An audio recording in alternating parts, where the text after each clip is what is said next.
မင်္ဂလာပါဓမ္မမိတ်ဆွေတို့ရေဘယားတဆူမှာတကြိမ်သာလူဒန်းခွင့်ရှိတဲ့အလူဒါနမျိုးကိုသိကြပါသလားနောက်ပြီးအဲ့ဒီအလူဒါနမျိုးကိုအမျိုးသမီးတွေကသာလူဒန်းခွင့်ရှိပြီးအမျိုးသားတွေကတော့နောက်ကနေ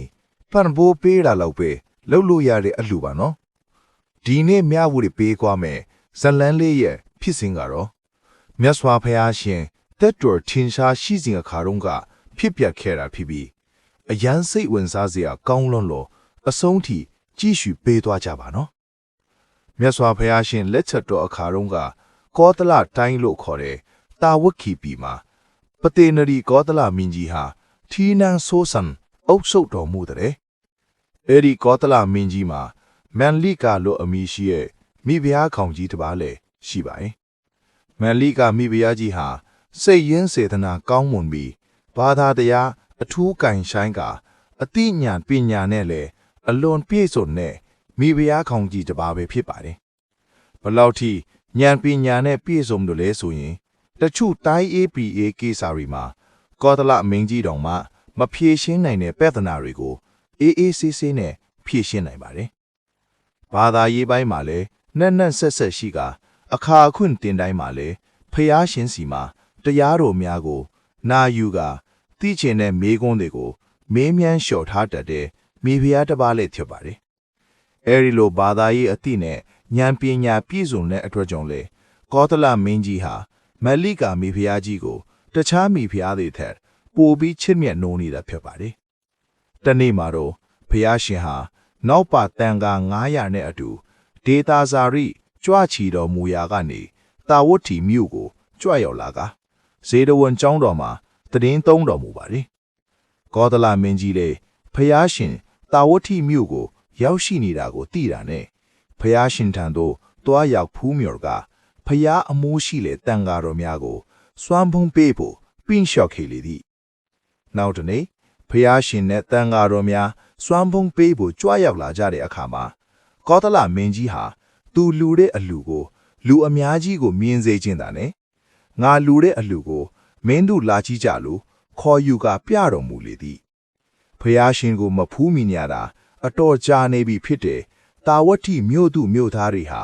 ဘုရားဖူးရင်းနဲ့ကောသလမင်းကြီးရဲ့အလူကိုကြည့်ရှုဖို့ရောက်လာကြပါတယ်ဘုရားရှင်နဲ့တန်ဃာတော်တို့စွမ်းဖုံးပေးနေတာကိုဖူးမြော်ကြရတဲ့အခါမှာတာဝတ္ထိပြည်သူတွေရဲ့စိတ်ထဲမှာလဲလှူဒန်းခြင်းတဲ့စိတ်တွေတဖွာဖွာဖြစ်ပေါ်လာကြလေသည်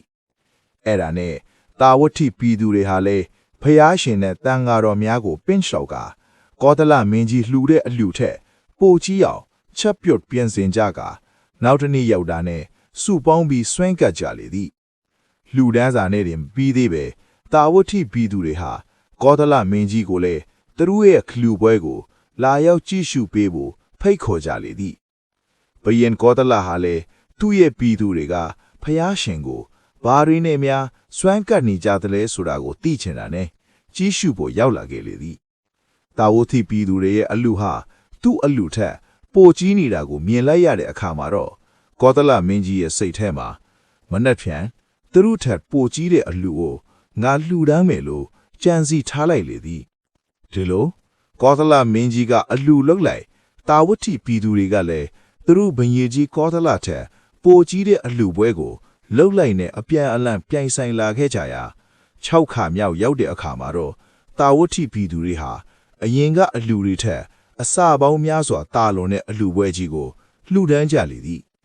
ဘလောက်ထိပြည့်စုံပြီးကြီးကျယ်တယ်လဲဆိုရင်အဲ့ဒီအလူပွဲကြီးတို့ရောက်လာကြတဲ့လူတွေရဲ့ပါစက်သေးကနေဟိုဟာမရှိဘူးဒီဟာလည်းမရှိဘူးဟိုဟာကလိုတယ်ဒီဟာကလိုတယ်လို့ပရောစရာမရှိတော့အောင်အားလုံးပြည့်ပြည့်စုံစုံနဲ့ပြုလုပ်လှူဒန်းကြသည်ကောသလမင်းကြီးဟာလည်းတာဝတ္ထိပြည်သူတွေရဲ့ပြည့်ပြည့်စုံလွန်းတဲ့အလူပွဲကြီးကိုမြင်လိုက်တဲ့အခါမှာဒီအလူကအယမ်းပြည့်စုံလွန်းတယ်ဒီအလူထက်ပိုကြီးတဲ့အလူမျိုးကိုမလုံနိုင်တော့ဘူးလို့တွေးကစိတ်မကုန်းဖြစ်သွားရလေသည်နန်းတော်သို့ပြန်ရောက်တဲ့အခါမှာလဲကောသလမင်းကြီးဟာအဲ့ဒီအလူထက်ပိုကြီးတဲ့အလူကိုပြုလုပ်နိုင်အောင်လို့နီးမျိုးစုံနဲ့စဉ်းစားကြည့်တော့လဲစဉ်းစားမရပဲဖြစ်နေသည်ကောသလမင်းကြီးရဲ့မျက်နှာမသားမရဖြစ်နေတာကိုမန်လိကာမိဘုရားကြီးကမေးမြန်းကြည့်တဲ့အခါမှာ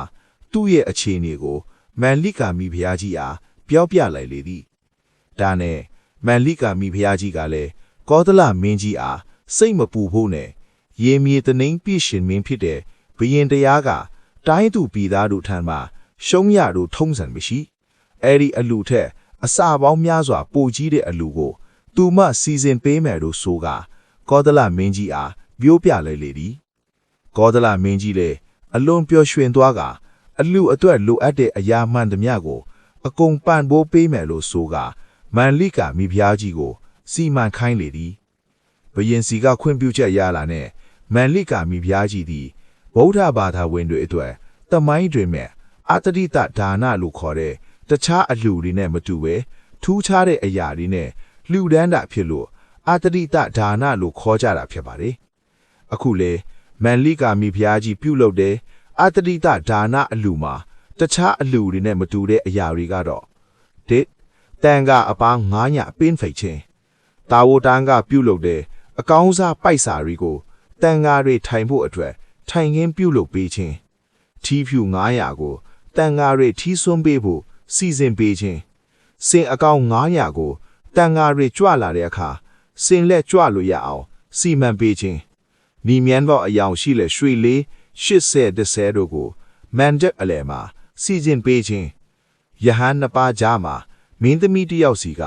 နန္တာသွေးဖို့အပရစီမံပေးခြင်းယဟန်နှစ်ပါးကြားမှာနေကမင်းသမီးတစ်ယောက်ကရက်ခတ်ပေးရခြင်းစတာတွေနဲ့အတ္တိတဒါနအလှူကိုပြုလုပ်လေသည်တာဝတိပြည်သူနဲ့လှုပ်တဲ့အလှူမှာထီးဖြူ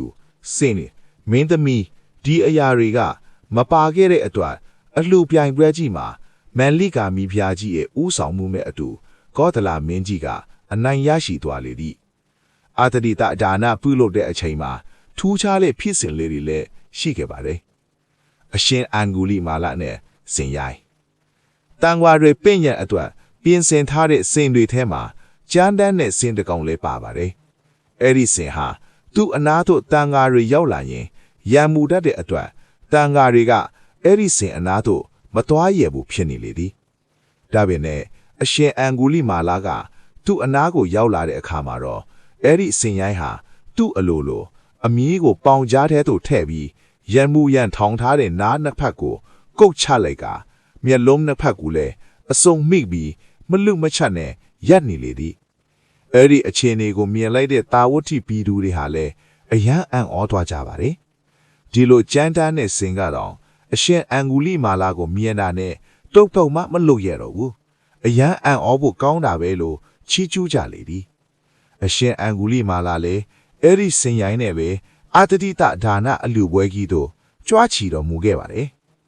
အမတ်ကြီး2ယောက်ရဲ့အတွေ့ကောသလမင်းကြီးမှာကာလနဲ့ဇွန်နာလို့အမည်ရှိကြတဲ့အလွန်အားကိုးရတဲ့အမတ်ကြီး2ယောက်လည်းရှိပါတယ်သူတို့2ယောက်လည်းအလှူပွဲကြီးသို့ရောက်လာတဲ့အခါမှာအလှူပွဲရဲ့ကြီးကျယ်ခမ်းနားတာကိုမြင်လိုက်တဲ့အခါမှာတော့ကာလအမတ်ကြီးရဲ့စိတ်ထဲမှာမကောင်းတဲ့အတွေ့တစ်ခုဝင်လာလေသည်ဒီနေ့အလှူကြောင့်မင်းကြီးကတော့စင်းရဲတော်မှာပဲတနေ့တည်းမှာ14ကတွေလောက်ကုံသွားအောင်လှူဒန်းလိုက်တယ်အဲ့ဒီဘုံကြီးတွေကိုလှူလို့ဘာအကျိုးရှိမှာလဲအဲ့ဒီဘုံကြီးတွေကဒီမှာစားပြီးလို့ကျောင်းကိုရောက်ရင်အကုန်အိတ်ကြတော့မှာအဲ့ဒီလိုပုံကိုယ်တွေကိုအရှင်မင်းကြီးကပိုက်ဆံအကုန်ကြပြီးလှူဒန်းတာကအယံဖြုံးတီးရရောက်တယ်လို့စိတ်ထဲမှာတွေးနေလေသည်ဇော်နာအမတ်ကြီးကတော့ကာလအမတ်ကြီးလို့မတွေးပဲအရှင်မင်းကြီးရဲ့အလှူကအယံအံ့ဩဖို့ကောင်းတာပဲဒီလိုအလှူမျိုးဆိုတာဘယင်ဖြစ်တဲ့ပုံကိုယ်တွေကသာလုံနိုင်တာတာမန်လူတွေလိုက်မလုံနိုင်ဘူးအရှင်မင်းကြီးရဲ့အလှူဒါနကိုအယံအားကြမိတယ်လို့စိတ်ထဲမှာတွေးနေလိုက်သည်နောက်ပိုင်းမှာတော့အမတ်ကြီး2ယောက်ရဲ့အကြံစီတွေကိုကောသလမင်းကြီးကတိသွားကသူ့အလှူဒါနလူတာကိုမကောင်းပြောရဲ့ကာလအမတ်ကြီးကိုတိုင်းပြည်ကနှင်းထုတ်လိုက်သည်အကောင်းတွေ့ပေရဲ့ဇွန်နအမတ်ကြီးကိုတော့ဘရင်9ရက်လွတ်ခိုင်းလိုက်လေသည်ဒီဇလန်လေးရဲ့ပေးတဲ့သင်ခန်းစာတွေကတော့ဘဝမှာပြိုင်ဆိုင်ခြင်းနဲ့ဆိုရင်ကုသိုလ်ကောင်းမှုတွေပြိုင်ဆိုင်ကြပါငါကမင်းထက်ပိုက်ဆံပိုချမ်းသာတယ်လို့ပြိုင်ဆိုင်နေမဲ့အစားငါကမင်းထက်ကုသိုလ်ပိုလုပ်နိုင်တယ်လို့ပြိုင်ဆိုင်ကြည့်လိုက်တာပါနောက်ပြီးနေရာတကာမှာယောက်ျားတွေကသာအစွမ်းရှိတာမဟုတ်ဘဲအမျိုးသမီးတွေလည်းအများကြီးလုံနိုင်စွမ်းရှိပါတယ်မိမိရဲ့အတွေးတစ်ခုဟာ မိမိဘဝကိုအများကြီးပြောင်းလဲစေနိုင်တဲ့အတွက်မှန်ကန်သောကောင်းမွန်သောအတွေးများကိုတွေးတောကြံစည်နိုင်ကြပါစေနော်ဓမ္မမိတ်ဆွေတို့ရေဗီဒီယိုလေးကတော့ဒီလောက်ပါပဲရှင်နောက်ထပ်လည်းဒီလိုစိတ်ဝင်စားစရာကောင်းတဲ့ဗုဒ္ဓဘာသာဆိုင်ရာဓမ္မဇာတ်လမ်းများကိုတင်ဆက်ပေးသွားမှာဖြစ်လို့ကျွန်တော်ရဲ့ channel လေးကို like and subscribe လုပ်ထားပေးကြပါနော်အဆုံးထိကြည့်ရှုပေးကြတဲ့အတွက်အထူးကျေးဇူးတင်ပါတယ်ရှင်